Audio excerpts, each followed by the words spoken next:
Loneliness is not the absence of others, it is the absence of being known. You can stand in a room full of names and still vanish. Stone doors creak open, dust swirls in shafts of light, the hooded figure enters slowly.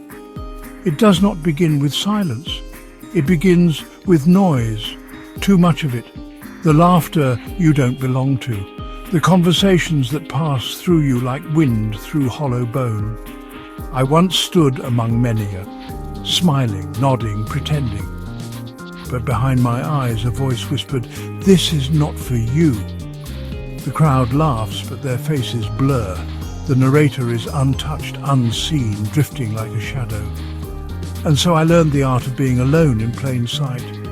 It starts early. The feeling that you are different, not wrong, just other.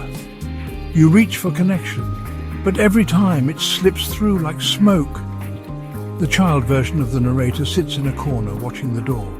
So you turn inward, build your temples in your mind, talk to shadows, sing to echoes. Loneliness is a god many worship in secret.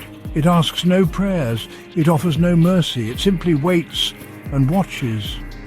And when night falls, it climbs into your chest, not to steal, but to stay.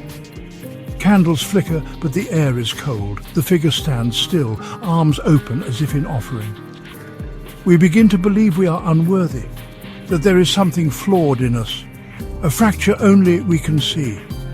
But the truth is simpler and sadder. The world does not always notice the quiet ones. There is pain in being forgotten, but a deeper pain in pretending you are not.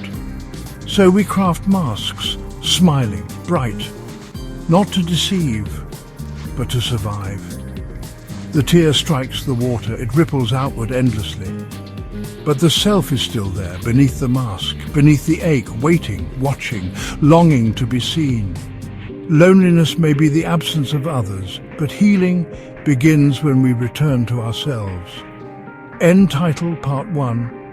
Loneliness, a temple without echo, voiceover, gentle. Subscribe to the legend and walk with me into the sacred quiet.